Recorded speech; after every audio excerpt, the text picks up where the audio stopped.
Imaginen un muro enorme, sólido, infranqueable, pero que al mismo tiempo te permite ver perfectamente a través de él. Está forjado con uno de los metales más pesados del planeta, y sin embargo, visualmente parece un encaje ligero y delicado. Así arrancamos esta exploración. Vamos a meternos de lleno en una de las paradojas arquitectónicas más increíbles de la historia humana. ¿Listos? Y bueno, hay que decirlo, sus orígenes son brutales, fríos, absolutamente prácticos. Todo viene de una palabra en latín, regula. Imagínense a la antigua Roma. Ellos tomaron la idea de encerrar espacios que tenían otras civilizaciones, pero le aplicaron una fuerza implacable. Usaban el hierro pura y exclusivamente para aislar, para seguridad extrema. Hablamos de prisiones, de anfiteatros. Las rejas que se encontraron en lugares como Itálica nos cuentan la verdad. Cero intención estética. Aquí solo importaba la fuerza bruta. Y que funcionara. Pero claro, la historia nunca se detiene. Y de pronto, algo hace clic. Entramos de lleno en la Edad Media. Las cruzadas empezaron a traer de vuelta a Occidente un montón de reliquias sagradas, objetos que tenían un valor espiritual gigantesco. Y con esto se despierta una necesidad humana casi desesperada. Había que proteger lo sagrado para evitar saqueos, pero ojo, sin esconderlo jamás de los fieles. Había que mostrar, pero sin dejar tocar. Y es justo en este momento donde entran a escena unos personajes fascinantes, los herreros románicos. Auténticos maestros del fuego. Hombres que se la pasaban peleando a diario con las llamas, el humo asfixiante y el yunque. Todo para darle forma a las primeras rejas arquitectónicas de la península. Tipos anónimos que, literalmente, lograron doblegar a la naturaleza. Golpe a golpe, con una paciencia que no se puede creer y una fuerza descomunal. Estos artesanos elevaron el trabajo del hierro a otro nivel. Lo arrancaron de las oscuras mazmorras romanas y lo convirtieron en un oficio sagrado, un cambio de juego total. El metal dejó de ser solo un candado o una barrera. Ahora era arte vivo, puesto al servicio absoluto de la fe. ¿Y saben qué es lo verdaderamente asombroso de esto? Que estos maestros llegaron a ser tan, pero tan respetados que la historia no los ignoró.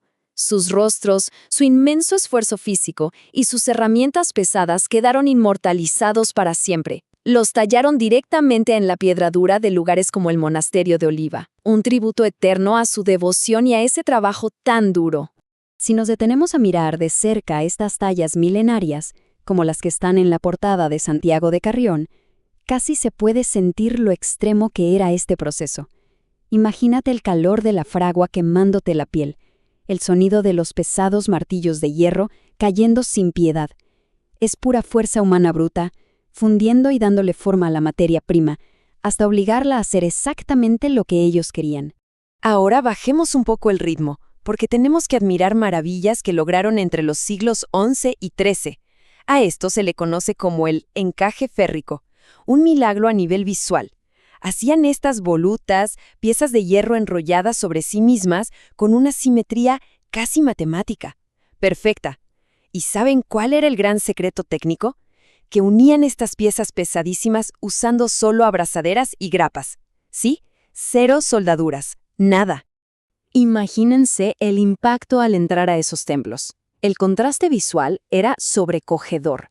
Tienes estas siluetas de hierro, súper pesadas de un negro profundo que de repente cortan la atmósfera oscura y silenciosa de las iglesias románicas.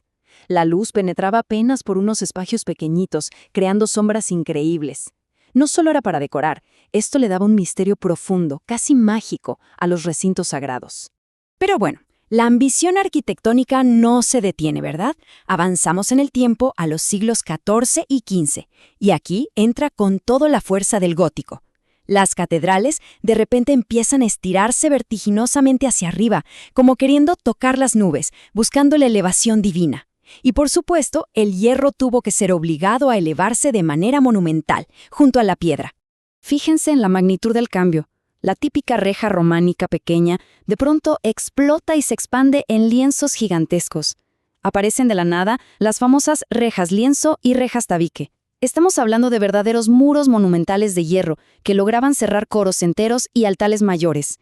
Y lograban algo clave, te daban seguridad absoluta, claro, pero dejaban pasar esa luz gótica tan abundante e inspiradora. Aunque, ojo, el tamaño gigantesco no fue la única innovación de esta época. Ahora, el metal venía cargado de mensajes ocultos. Se empezó a tejer un simbolismo súper complejo allá arriba, en las cresterías. Por ejemplo, si ven lirios forjados en el metal, no es una casualidad. Por su forma de 3 hojas, representaban directamente la Trinidad y esa entrega total y absoluta a lo divino. Además de la fe, también forjaron mensajes de resistencia y de mucho dolor. Miren esto, usaban formas punzantes, parecidas a los cardos, total y deliberadamente a propósito. Querían evocar el tormento, el dolor agudo de la pasión.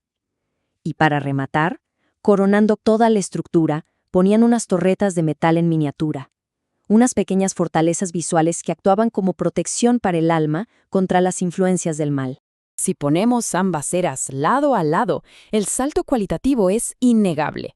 Piensen en esas espirales supersimétricas y repetitivas que te daban la paz del románico.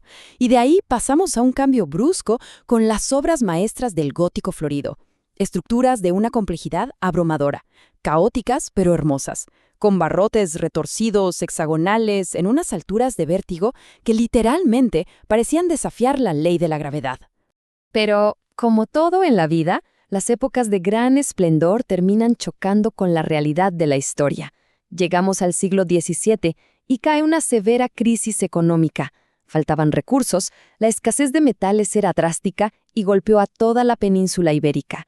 Y así, la era dorada de estos grandes maestros rejeros empezó a apagarse, lentamente, en silencio. Las obras de la época barroca son el reflejo exacto y descarnado de esta nueva realidad. Las rejas, como las que todavía vemos hoy en la Colegiata de San Isidro en Madrid, tuvieron que dar un paso atrás por pura y dura necesidad económica. Se volvieron estructuras muchísimo más sobrias, les quitaron todos esos adornos complejos, quedaron en barrotes cilíndricos sencillos, una belleza austera que al final fue dictada exclusivamente por la carencia. Y así es como cerramos el gran ciclo histórico de esta disciplina. Un viaje técnico y espiritual fascinante. Piénsenlo por un segundo. Arrancamos con la función implacable de las jaulas romanas. Pasamos por la madurez bajo el fuego asfixiante de los monasterios románicos. Y llegamos al clímax del esplendor gótico, donde lograron esa fusión perfecta entre la física pura de la fragua, un arte deslumbrante y un mensaje intelectual súper profundo. Hoy en día, estos imponentes centinelas de hierro todavía siguen ahí, de pie, sobreviviendo al desgaste y al olvido humano, cuidando en silencio siglos enteros de historia entre sus gruesos barrotes. Y cuando te paras frente a ellos, alzándose en la penumbra de esos altares, es imposible no preguntarse, detrás de ese metal frío y eterno, ¿qué otros secretos continuarán resguardando del paso implacable del tiempo?